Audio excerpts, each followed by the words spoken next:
Maria Prime had never seen warships before.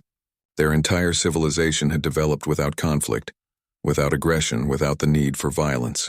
So when their orbital sensors detected the incoming fleet, every Mirian who saw the readings thought the equipment was malfunctioning.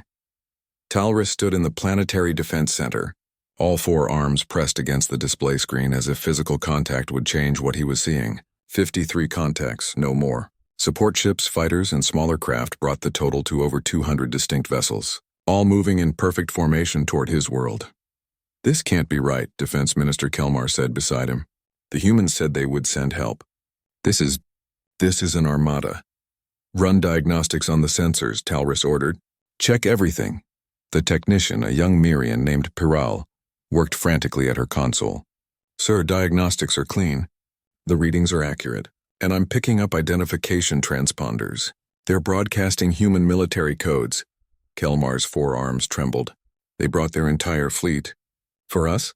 "No," Talrus said slowly, realization dawning. "This is their help. Ambassador Cole said they would bring enough. I thought she meant enough soldiers. She meant enough ships." The communication system activated. A human voice, deep and steady, filled the defense center. "Maria Prime Defense Command. This is Admiral James Rivera of the Human 3rd Expeditionary Fleet. We are entering your system and establishing defensive positions. Request coordinates for landing zones and population center locations." Talrus rushed to the communication console. "Admiral Rivera, this is Talrus, Mirian Diplomatic Liaison. We weren't expecting such a large force." A pause. Then, "You asked for military intervention against an extinction-level threat. This is what military intervention looks like. Now those coordinates?" Kelmar quickly transmitted the requested data. Within minutes, the human fleet began moving with purpose. Ships spread out across the system, establishing a defensive perimeter. The carriers launched waves of small craft that began patrolling the outer planets. The warships positioned themselves between Maria Prime and the expected Ravager approach vector. "Admiral, the Ravagers won't arrive for another 31 days, Talrus said. "Why are you deploying now?" "Because we don't wait to be attacked. We prepare. By the time the Ravagers arrive, this system will be a fortress. Now I need to speak with your planetary leadership. We'll be landing ground forces in approximately 6 hours." Ground forces. Talrus felt his respiratory system working overtime. "How many?" 15,000 Marines plus support personnel. They'll fortify your major population centers and prepare defensive positions. 15,000 soldiers. The entire Myran Defense Force numbered 800, and most of them were trained for disaster relief, not combat. These humans were bringing an army. The next 6 hours passed in organized chaos. Human ships began descending toward Maria Prime. Unlike Mirian vessels, which landed gently and quietly, human craft came down hard and fast. Their engines roared.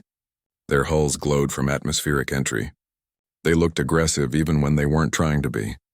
Talrus went to the primary landing site to meet the human forces. Thousands of Mirians had gathered, curiosity overcoming fear. Most had never seen aliens before, let alone Deathworlders. When the first transport ship landed and its ramp extended, the crowd fell silent. Humans emerged. They were tall. Mirians averaged 1.2 meters in height. These humans were easily 1.8 meters, some even taller. They moved with predatory grace, their forward-facing eyes scanning the surroundings constantly. They wore armor that made them look even larger, more intimidating. But what struck Talrus most was their faces. These were soldiers, professional warriors. They carried weapons that looked brutal and efficient. Yet when they saw the Mirian civilians, something changed. Their postures relaxed slightly. Several smiled, though it still looked like baring teeth to Talrus. A human woman approached him. Her armor was marked with command insignia. "I'm Captain Olivia Grant, 1st Deathworld Division." "You must be Talrus." "Yes, Captain. Welcome to Maria Prime. Though I confess we're overwhelmed by your numbers." Grant looked around at her troops, then back at Talrus. "This is a standard deployment for a threatened civilian population.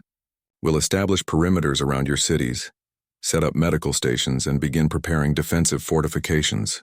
My engineers will coordinate with your construction teams." "Defensive fortifications? But the Ravagers won't land for weeks.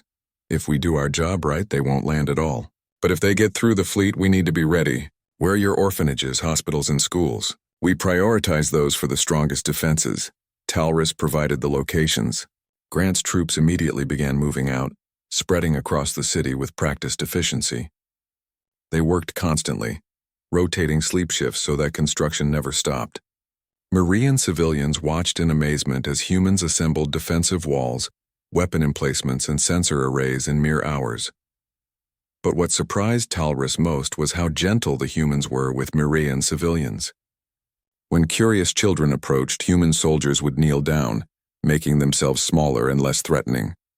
They shared their ration bars, which Mirian children found delicious. They helped elderly Mirians evacuate to safer zones. They worked alongside Mirian construction crews, patiently explaining their defensive plans. On the third day, Talrus encountered a scene that changed his understanding of humans forever. A human marine, a massive man named Rodriguez, sat on the ground surrounded by a dozen Mirian children. He was teaching them a human song. Something about stars and dreams.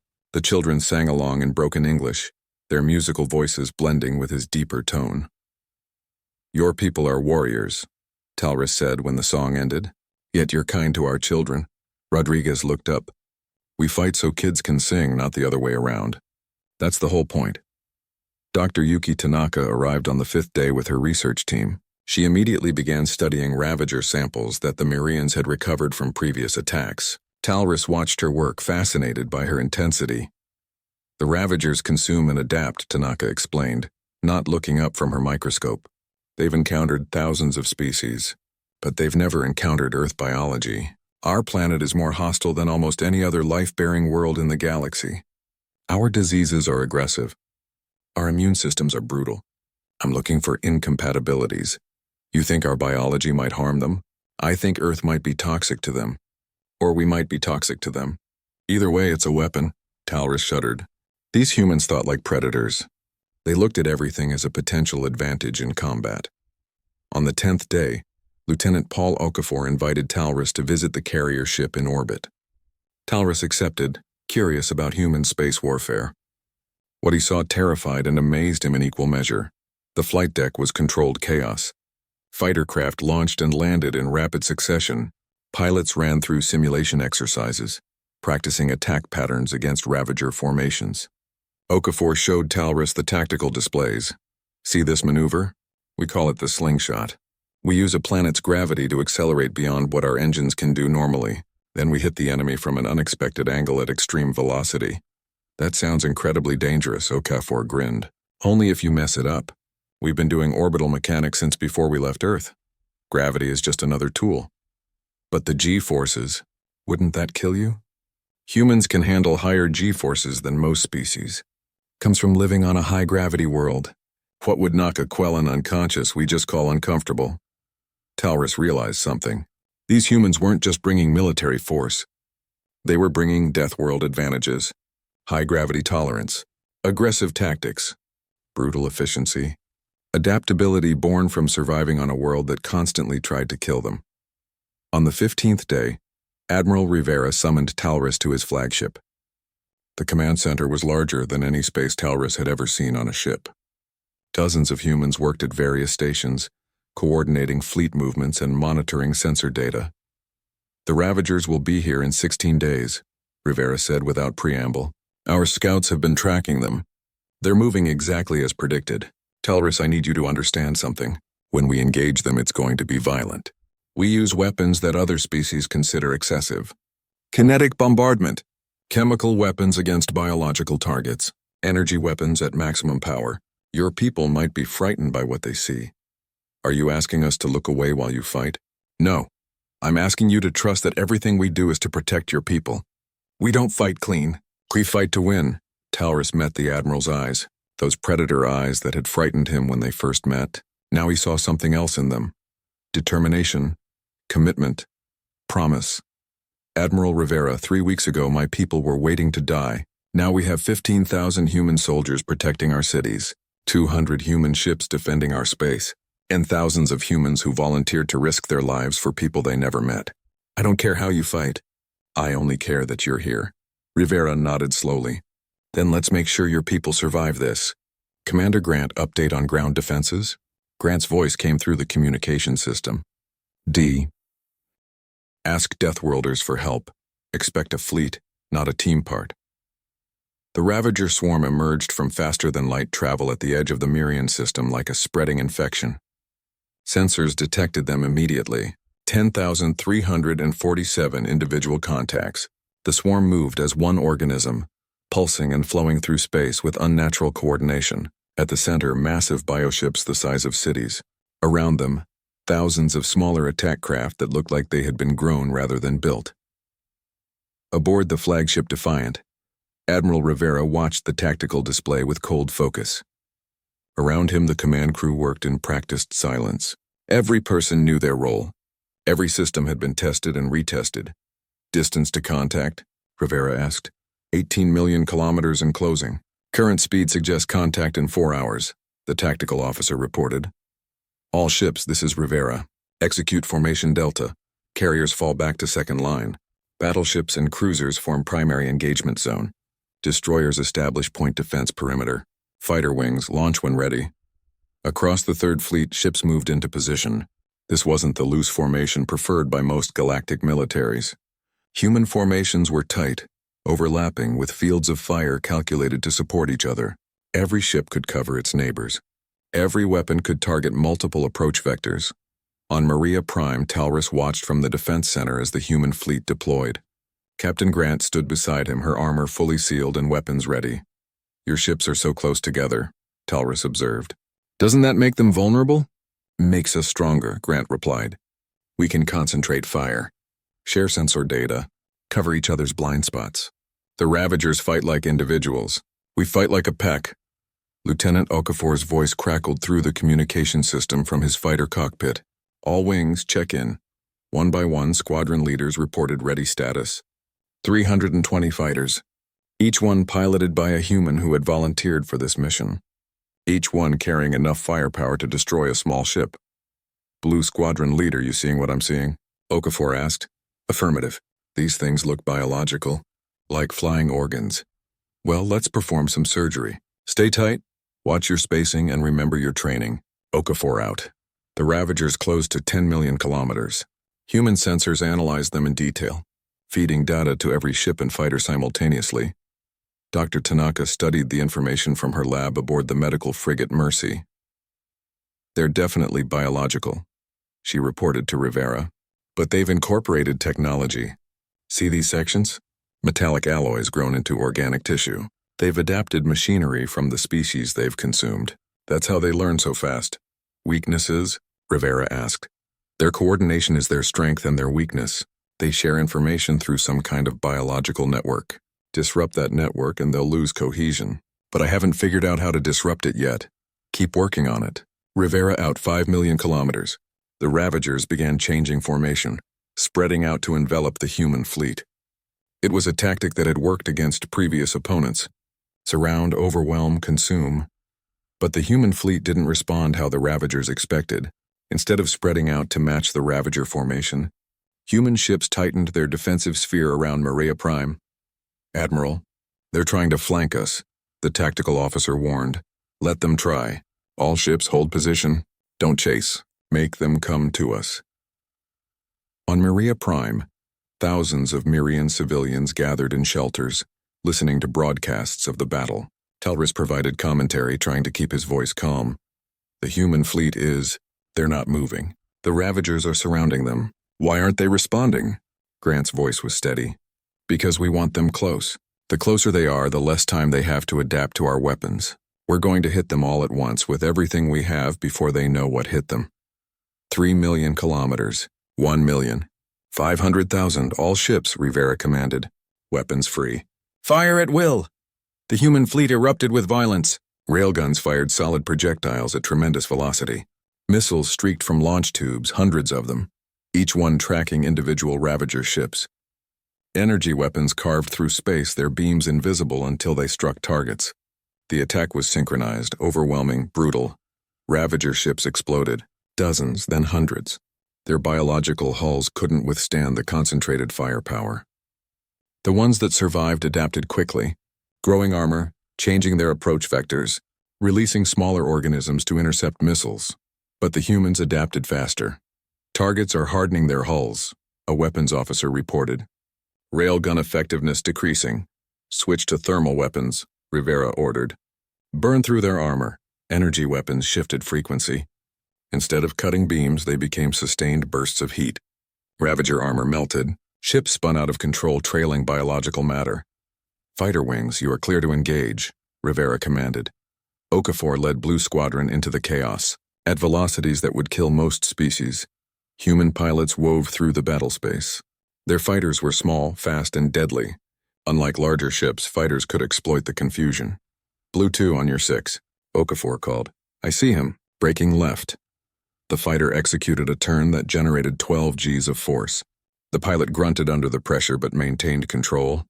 A Ravager pursuit craft tried to follow and couldn't match the maneuver. It overshot. Okafor fired, and the Ravager exploded. But there were so many of them. For every Ravager destroyed, 3 more pushed forward. They learned with terrifying speed. When railguns destroyed them, they grew thicker armor. When missiles tracked them, they released jamming spores. When energy weapons burned them, they developed reflective coatings. They're adapting, the tactical officer reported. Weapon effectiveness decreasing across all categories. Rivera's expression didn't change. Execute Plan Gamma. All ships kinetic bombardment. Target the big ones. Human ships had been carrying mass drivers.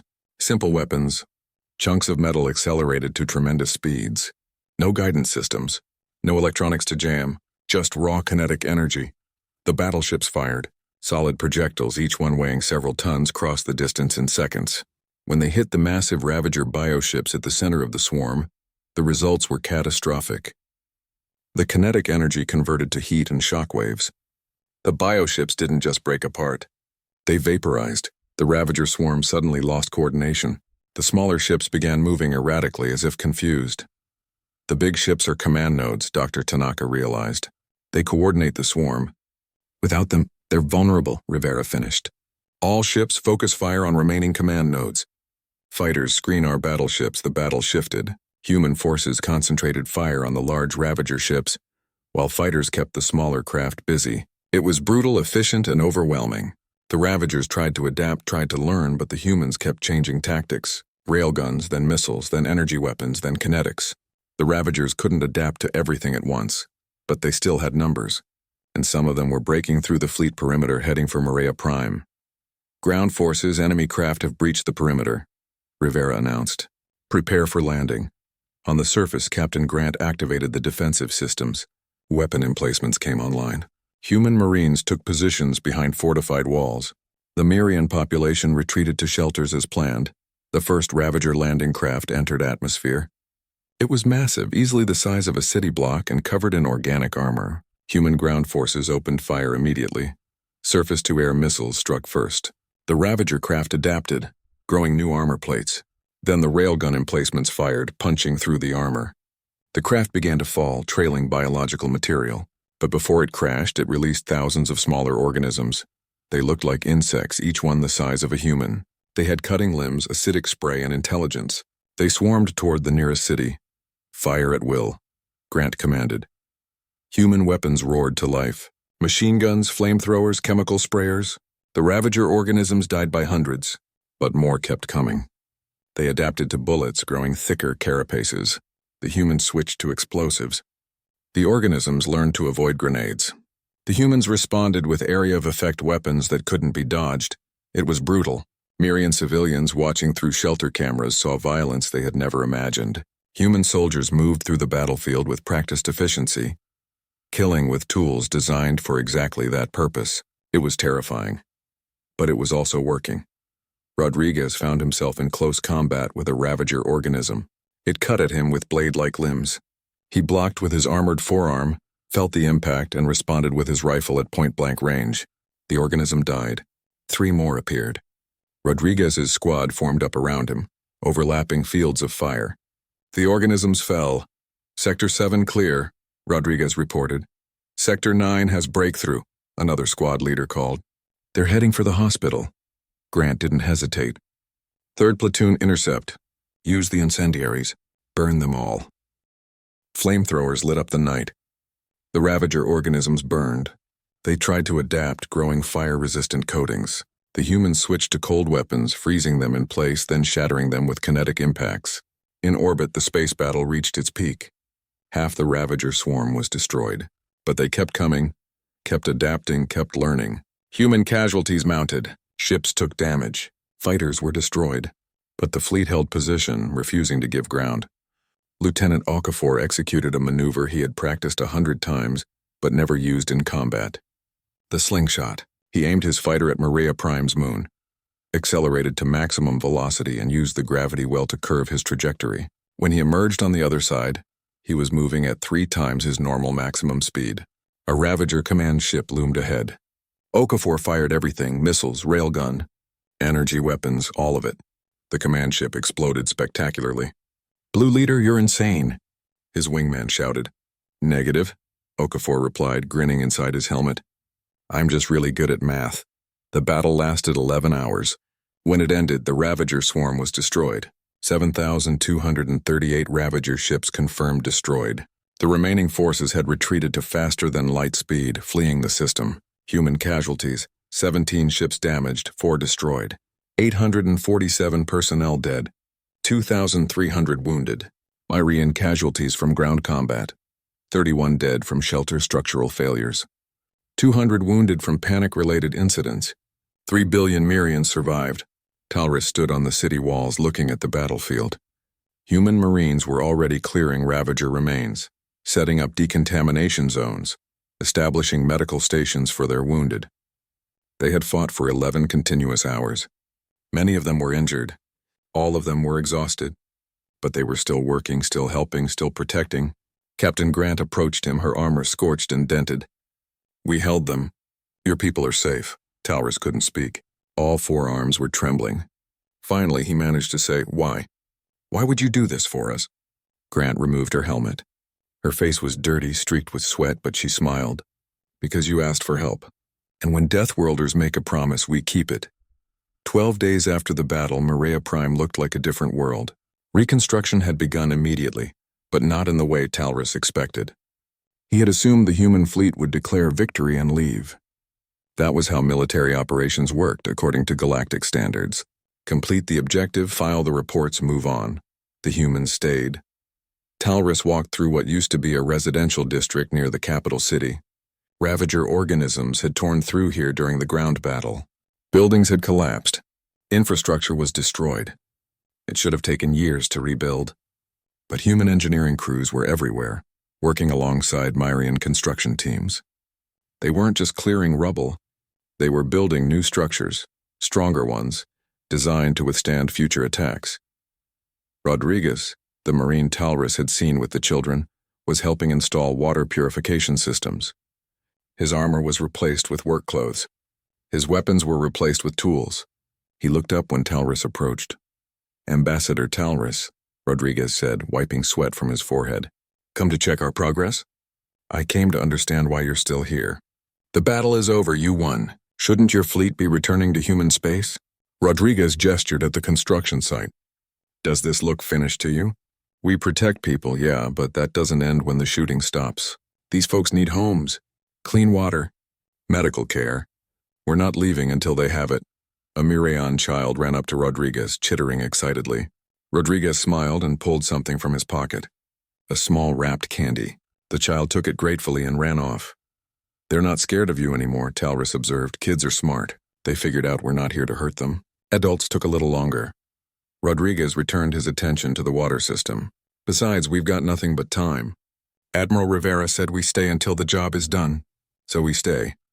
Talrus found Captain Grant at the main hospital. She was coordinating with Marine doctors, helping set up new equipment. The human medical frigate Mercy had transferred portable hospital units to the surface, advanced equipment that the Myrians had never seen before. These machines can diagnose 50 different conditions simultaneously, a human medic explained to a Myrian doctor. They're automated so they don't require specialized training. If it detects something it can't handle, it'll alert you immediately. The Myrian doctor looked overwhelmed. "You're just giving this to us? You'll need it. Your medical system took damage during the attack. This will help fill the gaps." The medic showed how to operate the equipment, patient and thorough. Grant noticed Talrus and walked over. "Ambassador, how's the reconstruction coordination going?" "Faster than I believed possible. Your people are working everywhere. But Captain, I don't understand. This equipment, these supplies, the labor hours you're providing, what do you want in return? Grant looked genuinely confused. In return? Yes, payment, resources, trade agreements, strategic alliances. What is humanity asking for? Nothing. Nothing. That's not possible. You deployed an entire fleet. You fought a battle. You lost people. You're spending massive resources on reconstruction. There must be a price, Grant sighed. Ambassador, let me tell you about Earth. Our world tried to kill us for hundreds of thousands of years. Diseases, predators, weather, natural disasters. We survived by helping each other. When someone in the tribe was hurt, you helped them. When someone was hungry, you fed them. Not because you expected payment. Because that's how humans work. We're pack animals. We protect the pack, but we're not your pack. We're not even the same species. Doesn't matter. You asked for help. That made you part of the pack. We don't abandon pack members. Talris struggled to process this. Every galactic species operated on exchange. Services for payment, protection for resources, alliances for strategic benefit. But humanity was offering help with no expectation of return. It contradicted everything he knew about interstellar relations. Admiral Rivera's flagship remained in orbit, coordinating relief efforts. Talris visited him 3 days later. The command center had transformed into a logistics hub. Instead of tracking enemy movements, displays showed reconstruction progress, resource distribution, and medical supply chains. Admiral, I need to understand your intentions, Talris said directly. The Galactic Council is watching this operation closely. Some species are calling it a military occupation. Others think you're establishing a colony. What are humanity's goals here? Rivera pulled up a display showing the reconstruction timeline. Our goal is to restore Maria Prime to full functionality. Then we'll leave. That simple? That's simple. We're building a small defense station in orbit, just enough to give you early warning if the Ravagers ever come back. We're training some of your people in defensive tactics. We're leaving behind equipment and supplies, but the planet remains yours. We're not occupiers. We're helpers. The Council won't understand that. The Council doesn't have to. You asked for help. We're providing it. What the Council thinks doesn't change that. Talris looked at the reconstruction timeline. 6 months. That was how long Rivera estimated full reconstruction would take. 6 months of human presence, human resources, human labor, all for a species they barely knew. Admiral, you've lost 847 people in this operation. How do you explain that to their families? What do you tell them their loved ones died for? Rivera was quiet for a moment. I tell them the truth. Their loved ones died protecting 3 billion innocent people from extinction. I tell them that when the history of humanity is written, this battle will be remembered as the moment we proved we could be trusted. Not as conquerors, not as exploiters, as protectors. 2 weeks after the battle, the Galactic Council convened an emergency session. Ambassador Patricia Cole attended, along with representatives from 43 member species. The chamber buzzed with arguments before the session even began. The Valtorian representative spoke first. Ambassador Cole, humanity's actions in the Myrian system have caused significant concern. You deployed overwhelming military force without Council authorization. You remain in Myrian space without clear objectives. Some species are calling this an act of aggressive expansion. Cole stood calmly. We responded to a request for help. We defeated the threat. We're assisting with reconstruction. What part of that seems aggressive? You deployed 53 warships for a single operation. That's excessive force. It was exactly the right amount of force. The Ravagers were destroyed. Myrian casualties were minimal. If we had sent less, we might have failed. Would you prefer we had sent a token force and let the Myrians die? A Quellan ambassador joined the discussion. You misunderstand our concern. It's not the force itself. It's what it represents. Humanity has only been in the galaxy for 50 years. You're still considered newcomers. Yet you mobilized a fleet larger than most species possess and deployed it across the galaxy for altruistic reasons. That doesn't match any historical pattern we know. Maybe you need new patterns, Cole replied. We helped because it was right, not because it was PR. 5 years passed like a heartbeat in galactic terms, but everything had changed. Ambassador Patricia Cole stood in her office on Earth, reviewing reports from across the galaxy. Her hair had gone completely white now, but her mind remained sharp. The data in front of her represented a transformation nobody had predicted, when humanity first joined galactic society. 23 species had formed defense pacts with humanity. Not treaties of conquest or resource extraction, simple agreements that said if one side was threatened, the other would help. No strings attached, just protection. A communication alert interrupted her reading. Talrus appeared on the screen, his forearms gesturing with excitement that would have seemed impossible 5 years ago. Ambassador Cole, wonderful news. The Mirian Collective has completed its first defensive patrol ship, built entirely with our own hands using human training and our own resources. We launched it yesterday. Cole smiled genuinely. That's excellent, Talrus. Send me the specifications. I'd like to see what you've accomplished. I will, but I'm calling for another reason. We've just received a distress signal from the Pellan Confederacy. They're under attack by raiders. Normally we couldn't help, but now we have a ship. We have trained crews. We're sending assistance. Good. That's exactly what you should do. Help those who need it. We learned from the best, Talrus said. Oh, and Ambassador? My youngest daughter just started at the Human University on Mars. She's studying xenobiology. Wants to be like Dr. Tanaka. They talked for a few more minutes before disconnecting. Cole returned to her reports, but another alert came through immediately. This one was marked urgent. Council emergency session. When Cole arrived at the Galactic Council chamber, the atmosphere was tense. Representatives from dozens of species filled the seats, all talking at once. The Valtorian representative looked particularly agitated, his crystalline structure pulsing with stress colors. Ambassador Cole, he said immediately, we need to discuss the human expansion. We're not expanding. We're helping. 23 defensive packs, human ships in 24 systems, human training programs for multiple species militaries, thousands of humans stationed across the galaxy. How is that not expansion? Cole took her seat calmly. Because we don't control anything. Every species we've partnered with maintains complete autonomy. We provide defense. We provide training. We provide assistance when asked. We don't govern. We don't extract resources. We don't demand tribute. Explain how that's expansion. A new voice entered the discussion. Ambassador Phelan of the Rithian Assembly. The Rithians were one of the species that had rejected human contact entirely, preferring isolation. The concern is not current behavior, Ambassador Cole. The concern is potential. Humanity has built the largest mutual defense network in modern galactic history. You have forces stationed across dozens of light years. Your industrial capacity continues to grow. Your population is expanding to new colony worlds. You possess military strength that rivals ancient empires.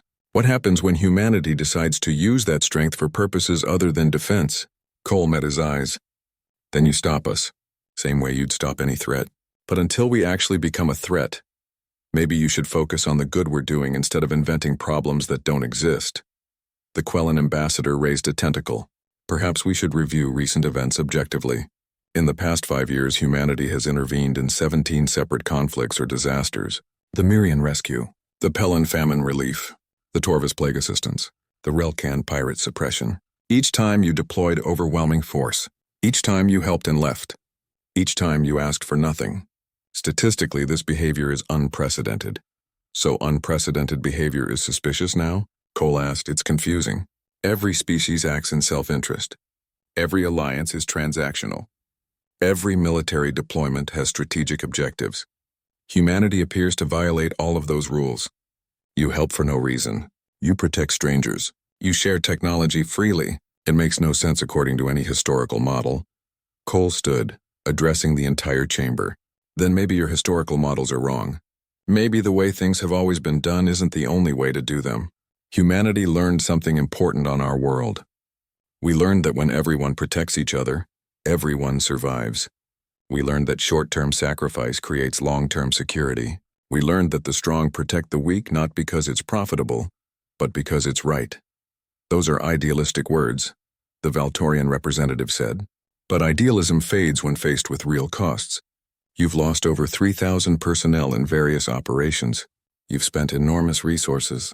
Eventually, humanity will ask for something in return. We already get something in return, Cole replied. Safety, peace, trade relationships with species who trust us.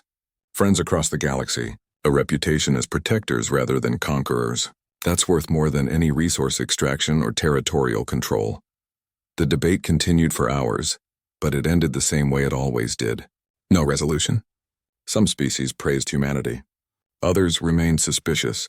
A few, like the Rithians, refused contact entirely.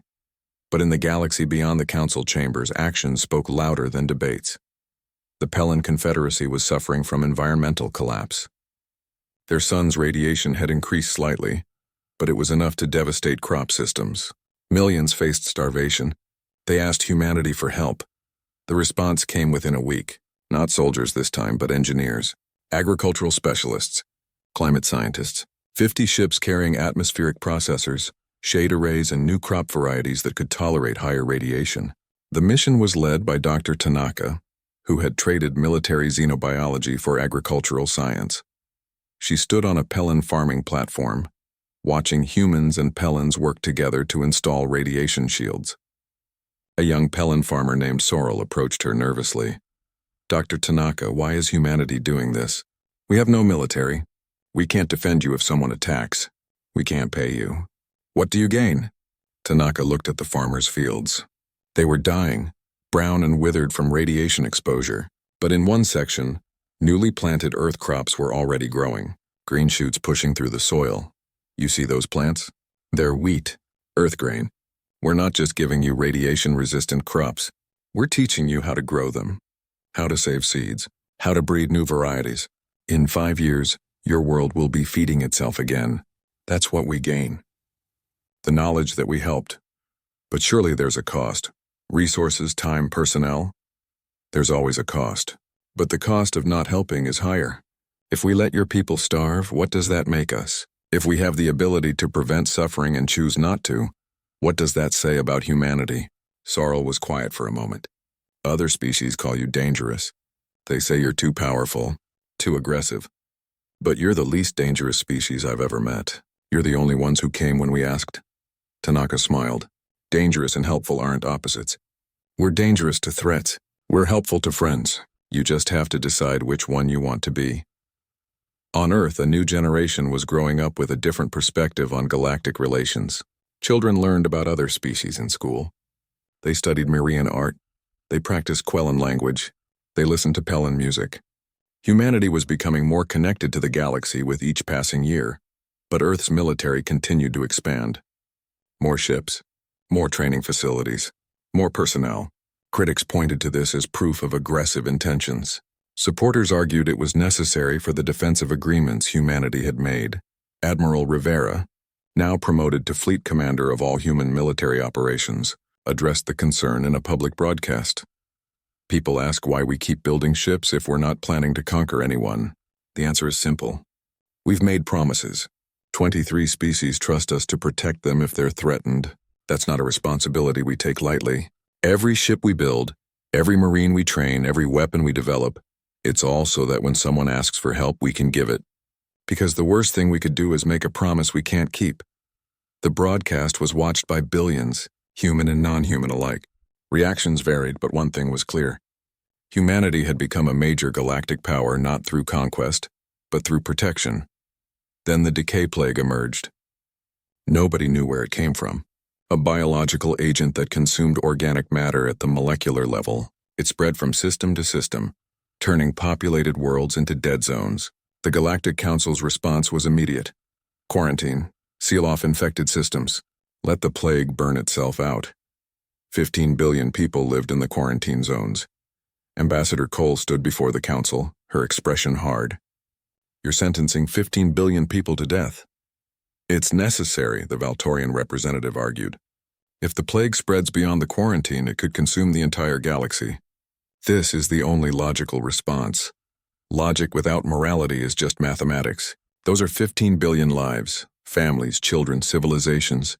You're willing to let them all die? Do you have an alternative?" "Yes, we go in. We treat the infected. We find a cure. We save them." The chamber erupted, species shouting over each other. Impossible. Suicide. The plague was too virulent, too adaptive. Any rescue operation would become infected and spread the plague further. Cole. The Galactic Council chamber smelled like fear. Talrus could sense it from every species present, though none would admit it openly. His forearms trembled slightly as he approached the speaking platform, clutching the data tablet that contained his people's death sentence. 3 billion Myrians. That was how many would die if nobody helped within the next 40 days. Honorable members, Talrus began, his translator device converting his musical speech into something the 100 different species could understand. The Ravager swarm has entered our system. Our defense fleet lasted 6 hours. We have no weapons that can stop them. We have no time to evacuate. We are asking for military intervention. The chamber filled with uncomfortable sounds, clicks, whistles, groans, and other noises that all meant the same thing. No. The Valtorian representative spoke first, his crystalline body refracting the chamber lights. The Valtorian Empire sympathizes with your situation. However, our fleets are currently engaged in border disputes with the Quellan forces. We cannot spare ships. The Quellan ambassador immediately protested. Border disputes you started, but even we cannot help the Myrians. The Ravager swarm is too large. It would cost us thousands of ships. Talrus felt his hope dying. Species after species gave excuses. Too far away. Too expensive. Too dangerous. Some were honest about it. Most were not. The mathematical truth was simple. Nobody wanted to sacrifice their military to save a small species that offered little strategic value. The Myrians were herbivores, peaceful traders, skilled artists, and musicians. They had never built weapons of war. Now they would die for it. What about mercenaries? Talrus asked desperately. We can pay. We have mineral rights, trade agreements, anything. A Quellan military advisor shook his head slowly. No mercenary force would accept this contract. The Ravagers adapt too quickly. They consume technology and biology, learning from everything they destroy. 37 mercenary companies have fought them. 4 still exist. Nobody takes Ravager contracts anymore. Silence fell over the chamber. Talrus looked at the data tablet again. 40 days. His mate was down there.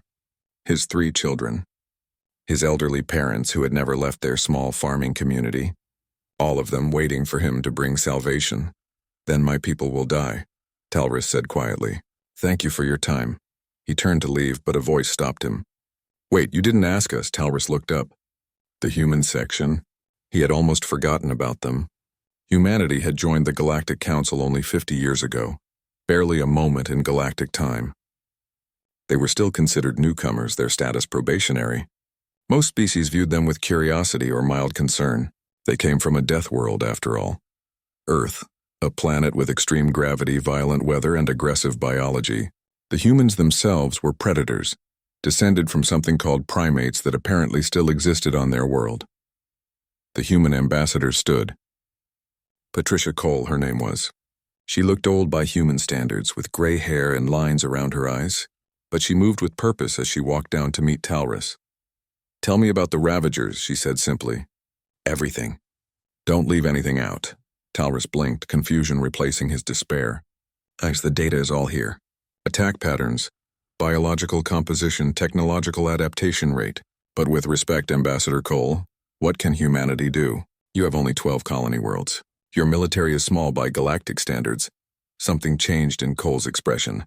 Not anger. Something else. How many Myrian worlds are threatened? Just our home world. Mireia Prime. We are not a sprawling species.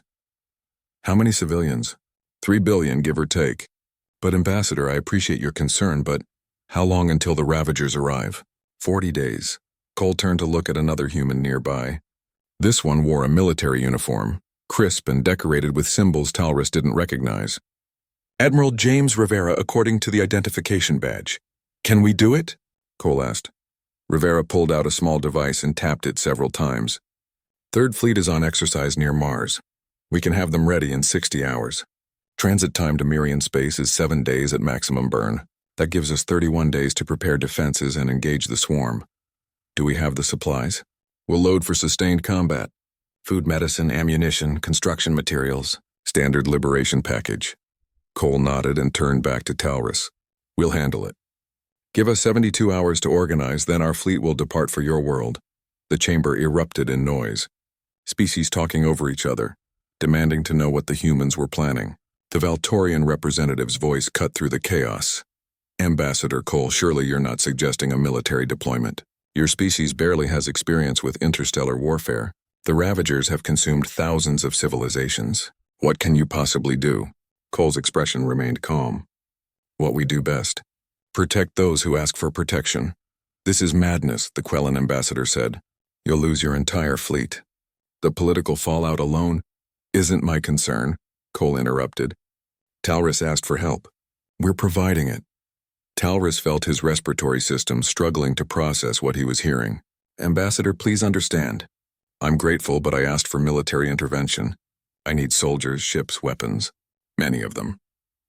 The data shows the swarm has over 10,000 biological craft. Their mass is... I read the data, Cole said. We'll bring enough. Enough of what? For the first time, Cole smiled. It wasn't a comforting expression. Humans showed their teeth when they were pleased, Talrus remembered. It was unsettling. Everything, Cole said. Admiral Rivera will coordinate with your defense ministry. Send us everything you have on Marian infrastructure. Population centers, resource locations. We'll need landing coordinates for our ground forces. Ground forces? Talrus repeated weakly. The Ravagers won't stay in space. When we start destroying them up there, they'll try to land on your world. We'll need people on the ground to stop them. Rivera stepped forward. We'll also need your people to evacuate certain zones. When we fight, things get messy. Better to move civilians to safety first. The Galactic Council was still arguing amongst itself, but Cole ignored them. She placed a hand on Talrus's shoulder. The gesture startled him. Humans were touch-oriented, he remembered reading. They bonded through physical contact. Go home, Cole said gently. Tell your people help is coming. Tell them the humans are coming, but what if it's not enough? What if it will be enough? Cole said with absolute certainty. Because we're not sending a team. We're sending a fleet. When Deathworlders help, we don't do it halfway. Talrus left the council chamber in a daze. He didn't understand what had just happened. The humans had barely asked any tactical questions. They hadn't negotiated payment. They hadn't demanded anything except information. They had just agreed. Immediately. Completely.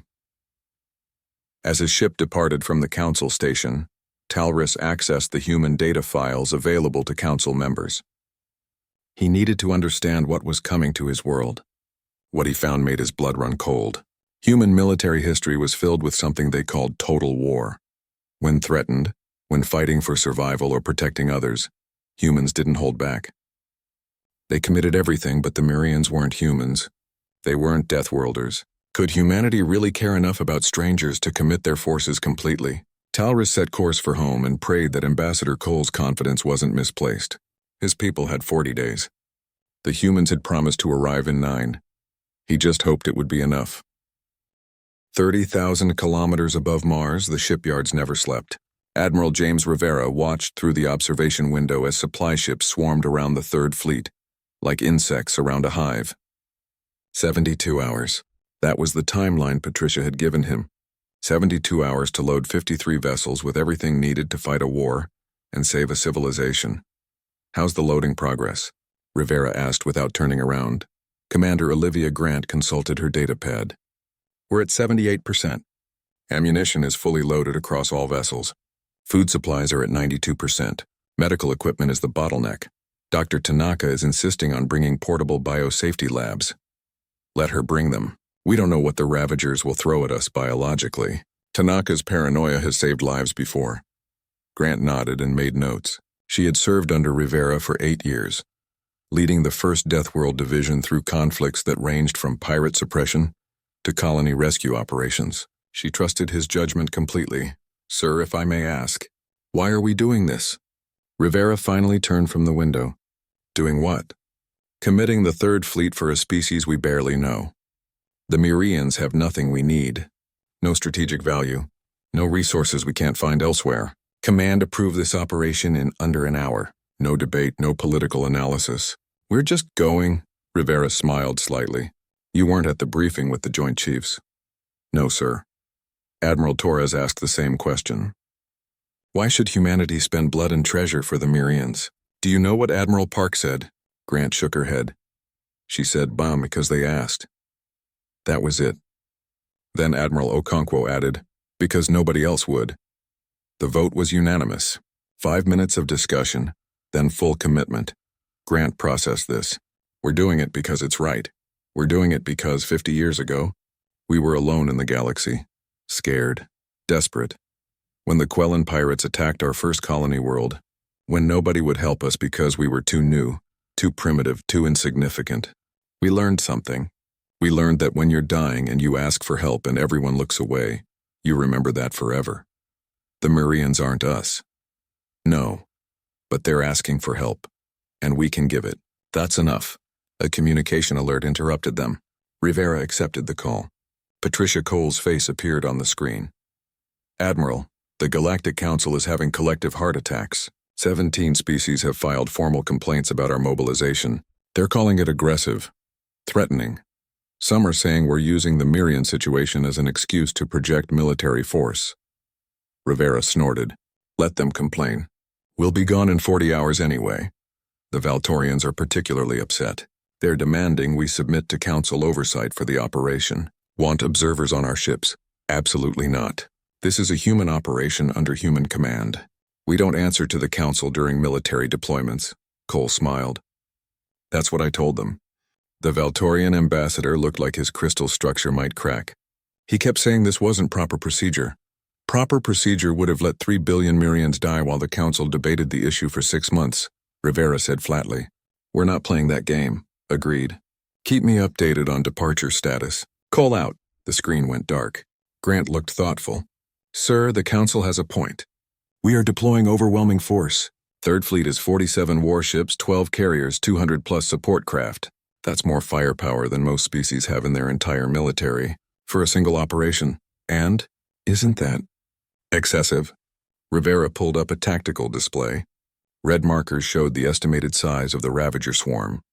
Over 10,000 individual contacts ranging from small fighters to massive capital ships. The swarm moved like a living thing, adapting and flowing around obstacles. Look at this. Really look at it. The Ravagers aren't a military force. They're a natural disaster with intelligence. They consume everything. Technology, biology, information. Every species they encounter makes them stronger.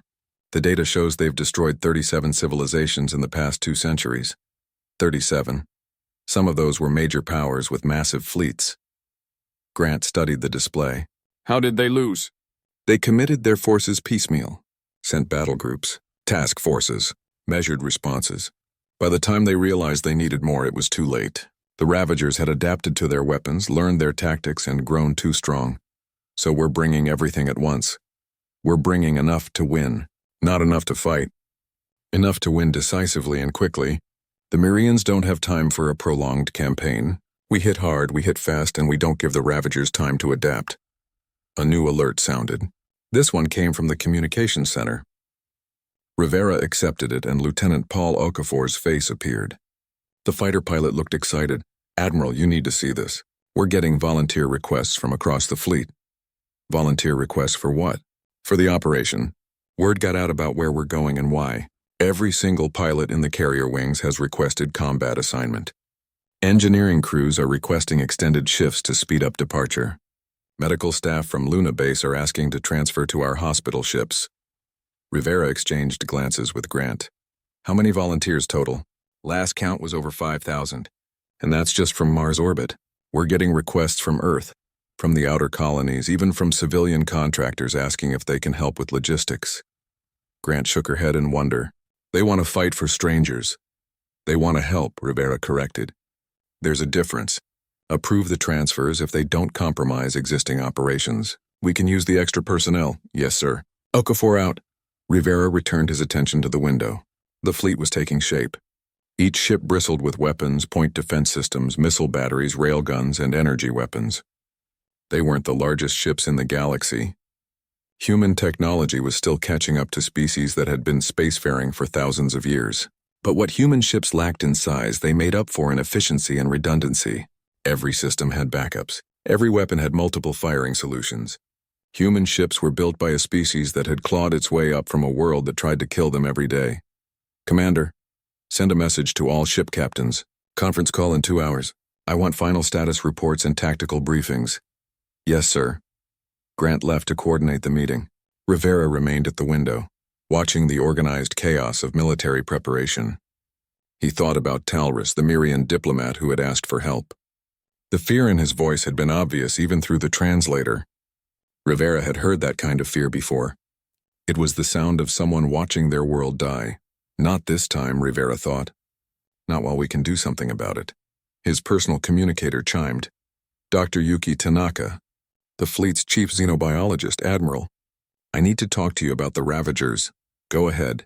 Doctor, I've been analyzing the data the Murians provided. The Ravagers are fascinating from a biological standpoint. They're not really individuals. They're more like cells in a larger organism. Each unit shares information instantaneously with the rest of the swarm. They learn collectively. Can we exploit that? Maybe. If they learn collectively, they might also die collectively. Or at least, disrupting their communication network might cause widespread confusion. But that's not what worries me. What worries you? They've never encountered Earth biology before. Our diseases, our bacteria, our viruses. We evolved in an environment they've never adapted to. You think we might accidentally infect them? I think we might be toxic to them. Or they might be toxic to us. I'm bringing full contamination protocols. Anyone who comes into contact with Ravager biological material goes through immediate decontamination. Approved. Anything else? Yes, the Murians are herbivores, peaceful. They've never seen real warfare. When we engage the Ravagers, when they see what humans do in combat, it's going to terrify them. Rivera considered this. Then we'll have to be careful. We're there to save them, not scare them to death. Good luck with that, sir. We're Deathworlders. We scare people just by existing. The call ended. Rivera pulled up the mission timeline. 40 hours until departure, 7 days of travel. Then combat. He didn't know how long the battle would last. Days, weeks, maybe longer. The Ravagers were adaptable, intelligent, and relentless, but so were humans. Rivera began drafting his address to the fleet. Every sailor, marine, and pilot needed to understand what they were fighting for. Not for territory, not for resources. For 3 billion lives that had asked for help, because when Deathworlders made a promise, they kept it, and Ambassador Cole had promised that help was coming. Third Fleet would make sure that promise was kept.